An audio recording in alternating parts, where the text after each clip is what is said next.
일상의 제자도, 일상의 제자도. 오늘 설교 말씀입니다. 제목입니다. 예수님은 앞으로 있을 자신의 죽음과 부활을 예고하시지만, 그러나 제자들은 서로 간에 누가 더 큰 자인가 라고 하는 논쟁을 벌이죠. 이렇듯 그리스도의 죽음을 예비하지 못하는 제자들을 향하여 주님은 제자의 삶, 제자도에 관한 몇 가지의 실례를 들어서 오늘 말씀하고 있습니다. 오늘 본문의 말씀입니다. 예수께서 지난 시간에 첫 번째 자신의 순환, 자신의 죽음에 관하여 제자들에게 이야기하셨죠. 그 이야기에 베드로가 뭐라고 하셨습니까? 뭐라고 했습니까? 주님, 그렇게 하실 수 없습니다라고 예수님의 순환에 있어서 항변, 대항하는 자가 됐습니다. 바로 그 일 이전에 어떤 일이 있습니까? 너희는 나를 누구라 하느냐라고 할 때 베드로가 수제자였잖아요. 가장 연장자였고, 그래서 주는 그리스도시요 살아계신 하나님의 아들이십니다 라고 고백했던 수제자의 모습에서 어느 한순간 사단의 앞잡이로 굴러 떨어진 그런 사건이 바로 얼마 전에 있었다는 거죠. 바로 얼마 전에. 이러한 일이 있고 난 이후에 예수님은 그 제자들과 무리를 불러서 얘들아, 나를 따르려거든, 그러니까 제자도죠. 나를 따르려거든 자기를 부인하고 자기 십자가를 지고 나를 따라야 돼 라고 하는 제자도를 이어서 가르쳐 주셨어요. 오늘 본문의 말씀의 이 구도가 이 첫 번째의 순환 예고를 했을 때와 일단은 동일한 구성입니다. 같은 구성이라는 것을 우리가 오늘 알게 됐죠. 제자들이 지금 예수님의 두 번째의 순환 예고를 들었습니다. 자신이 죽어야 될 것과 그리고 자신이 부활할 것에 대해서 말씀했는데, 이제는 감히 그 일에 있어서 더 묻기가 두려웠던 거죠. 여적지 말씀을 깨닫지 못한 것도 사실이지만, 주님, 그 말씀이 뭐래요? 이렇게 예수님에게 묻기가 이제 두려웠던 거예요. 바로 앞전에 베드로가 예수님에게 아주 호되게 혼났지 않습니까? 그 장면을 기억하고 있는 마당에 누구 하나가 예수님께 나서서 예수님, 그게 무슨 말입니까? 그렇게 할 수 없습니다 라고 하는 어조에, 혹은 그러한 마음과 중심으로 예수에게 묻는 사람이 이제 없어진 거죠. 제자들 중에도 없었던 겁니다. 그래서 이제 잠잠하게 집으로 왔나 싶었더니 이제 그 사이에, 제자들 사이에 또다시 논쟁이 있었던 거예요. 33절 보세요. 33절에 가버나움에 이르러 집에 계실새. 보세요. 가버나움이 예수님의 사역에 상당히 중요한 장소라는 것을 우리가 특별히 알게 되죠. 지금 마가복음의 흐름에서는 계속 가버나움이라고 하는 지명이 계속 반복해서 동일하게 나오게 됩니다. 아마 여기서 정비를 하시건 혹은 쉬시든지 간에 가버나움에서 곧잘 계셨다고 하는 것을 우리가 알게 되죠. 갈릴리 사역의 주요한 사역의 어떤 주요한 장소, 가버나움이다라는 거죠. 그런데 예수님이 이렇게 제자들 무리를 이렇게 쭉 보시니까 이제 이것들이 분위기가 안 좋은 거죠. 제자들 분위기가 안 좋은 거예요. 그래서 예수님이 묻잖아요. 너희들 오다가 무슨 일 있었니? 이렇게 물으시죠. 오늘 이 본문의 말씀을 세 번역에서 뭐라고 되어 있냐면요, 너희가 무슨 일로 다투었느냐 이렇게 번역해주고 있어요. 너희가 무슨 일로 다투었느냐. 이게 훨씬 더 문맥에 자연스러운 번역인 것 같습니다. 너희들 뭐 때문에 싸웠니? 예수님이 모르고 물으신 건 아니죠. 왜 다퉜다고 말합니까? 34절 보시면 34절에 그들이 잠잠하니, 유구무원인 거예요. 예수님이 이렇게 너희들 왜 다퉜니? 물어보니까 도무지 이제 할 말이 없는 거죠. 잠잠히 있는 모양인데, 이는 이렇게 돼 있어요. 이는 길에서 서로 누가 크냐 하고 뭐 했음이라? 쟁론하였음이라. 서로 이제 논쟁을 벌였다는 것입니다. 참 미숙한 제자들을 보고 있노라면 이게 아쉬움도 크지만, 어떻게 보면 우리도 주님 앞에서 이런 모습으로 오늘 우리가 살아가고 있는 건 아닌가라고 하는 생각을 해보게 됩니다. 지금 이제 곧 주님이 십자가에 달리셔야 될 때고 그 죽으셔야 될 때가 이게 점점 더 다가오고 있어요. 그러니까 주님에게는 시간이 지나면 지날수록 초조하신 거죠. 이 죽음을 어떻게 내가 감당할 수 있을까? 한편으로 육신의 마음으로 두려움이 있을 테고, 하지만 그것이 자기에게 부여된 숙명이요 사명이라는 것을 알고 이제 차근차근 당신의 시간을 기다리시는 시간인데, 그런데 그 주님을 따른다는 제자들은 이 스승의 마음과 그리고 아픔과 사명에는 전혀 관심이 없는 거죠.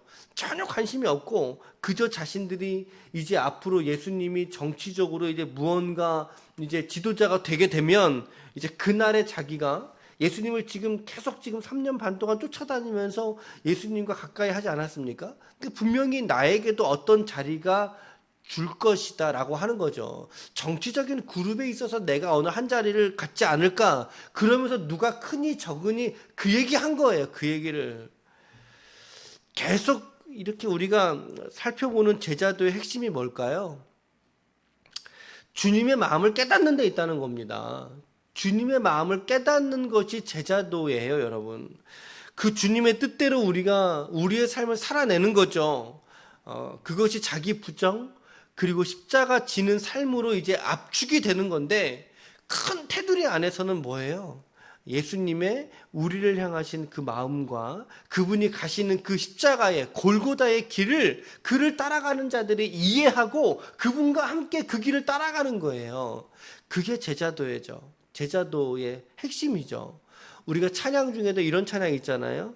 나 주님의 기쁨 되길 원하네. 이런 찬양이 있어요. 제자도의 핵심, 그것은 내가 주님을 기쁘시게 하는 삶에 있다라는 거죠. 오늘 저와 여러분들이 예수님을 기쁘게 하는 삶에 있는가라고 하는 질문 앞에, 이 부르심 앞에 우리 모두가 오늘 동일하게 설 수 있는 새벽이 되시기를 바랍니다. 그런데 오늘 제자들을 보세요. 전혀 예수님의 기쁨과는 전혀 멀리 있죠. 그 뭐 예수님의 기쁨이 아니죠. 예수님의 우환이고 예수님의 근심이고 예수님의 염려이지 않습니까? 제자들의 모습이 바로 성령의 내주하심을 깨닫지 못하고 성령의 충만함으로 살아가지 못할 때의 썬데이 크리스찬, 형식적인 신앙인의 전형을 오늘 이 제자들이 보여주고 있는 거죠. 그래서 이제 예수님이 승천하시고 난 이후에 오순절이 지나고 난 이후 이제 제자들이 무엇을 받습니까? 성령을 받지 않습니까?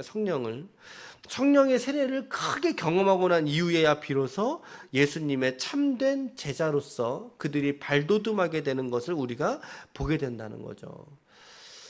예수님이 이제 이후에 어린아이 하나를 데려다 놓고 이렇게 말씀하시죠. 이 어린아이 하나를 영접하는 자가 곧 나를 영접하는 자다라고 말씀하십니다. 이 말씀의 의미는 가장 낮은 자리의 사람들, 어린아이처럼 되라는 게 아니었어요. 이 문맥은 그게 아니라 이 어린아이 같은 자를 영접하는 자. 그러니까 어린아이의 같은 특성이 이제 착하고 순진하고 따르고 이런 걸 말하는 게 아니라 사회적으로 어린아이에 대해서는 기본적으로 좀 부정적이거든요. 쉽게 잊혀지고 또 외면당하고 사회적인 힘이 없고 이런 자를 말하는 거거든요. 가장 낮은 신분의 자리, 하찮게 여겨지는 자리에 있는 사람이라 할지라도 그들을 연민하고 그들을 마음에 들이지 않고서는 너희들이 나를 따라올 수가 없어. 그런 이야기를 지금 예수님이 하시는 거예요. 그러나 누가 높은 자리인가가 고민이 아니라 가장 낮은 자리에 있어서의 그 한 사람을 깊은 연민을 가지고 그를 맞이하는 사람이 바로 제자라는 거죠. 그것이 바로 제자의 삶의 모습이다. 여러분 이렇게 살고 계십니까? 가장 낮은 자에 있는 모습을 우리가 자의 어떤 사람들을 우리가 마음속에 기쁨으로 영접하면서 우리가 살아가고 있습니까? 우리가 성경에 있는 말씀들을 우리의 삶과 구분하게 될 때 성경은 성경이고 나는 나지. 그렇게 가면 종교 형식주의자 되는 거예요. 바리새인 되는 거예요. 바리새인. 예수님 말씀하신 대로 우리가 살아갈 수 있도록 몸부림치는 삶이 우리에게 요구된다라는 사실이죠. 그래서 예수님이 지금 몇 가지 제자들의 신뢰를 지금 들어주고 계시는데요. 첫 번째는 배타성을 지향하라는 것입니다. 배타성을 지향하라. 오늘 말씀 38절에 보세요. 38절에 보면 우리를 따르지 않는 자가 주의 이름으로 귀신을 내쫓는 것을 보고 우리가 보고 우리를 따르지 아니함으로 금하였나이다 라고 얘기하죠. 그랬더니 주님이 뭐라고 말씀하세요? 금하지 말아라 라고 얘기하십니다. 왜요? 그게 40절입니다. 우리를 반대하지 않는 자는 우리를 위하는 자니라. 제자들은 지금 자신들의 공동체에 속하지 않았다는 이유로 이 이름 모를 축사자, 누군지는 몰라요. 이름도 거론되고 있지 않으니까. 물론 이 대목에서 우리는 예수님의 이름 그 자체를 미신적으로 사용하는 것은 금하는 게 맞지요. 예수님의 이름 자체가 갖고 있는 어떤 미신적인 힘을 이 사람이 사용했다라고 보기엔 좀 문제가 있는 것 같고요. 예수의 이름 그 자체에 신령한 능력이 있는 건 아니란 말이죠. 왜냐하면 그 당시에 벌써 이 예수라고 하는 이름은요, 많이 흔하던 이름이에요. 우리 철수 영희 이름 흔하잖아요. 그렇게 흔했던 이름 중에 하나거든요. 그것 가지고 귀신을 내어쫓은 건 아니라는 거죠. 이 축사자가. 그러니까 저는 사실은 이 38절을 묵상하면서 어쩌면 이 축사자의 신분과 이름은 노출되지 않았지만 그러나 이 사람이 기본적으로는 예수를 그리스도로 믿는 믿음이 있었다. 믿음이 있는 사람이지 않았을까? 아니 어쩌면은 제자들의 믿음보다 더 좋은 사람이 있을 수 있어요. 이 사람이. 생각해 보세요. 어제 본문이에요. 어제 주일날 어제 본문에는 제자들이 귀신 내쫓았나요? 내쫓아내지 못했단 말이죠. 그래서 예수님께 와서 예수님 우리는 왜 내쫓지 못했습니까? 라고 물을 때 주님이 뭐라 그러셨어요? 얘들아 기도 외에는 이런 유가 나갈 수 없느니라 라고 했잖아요. 정작 자신들은 내쫓지 못했다고요.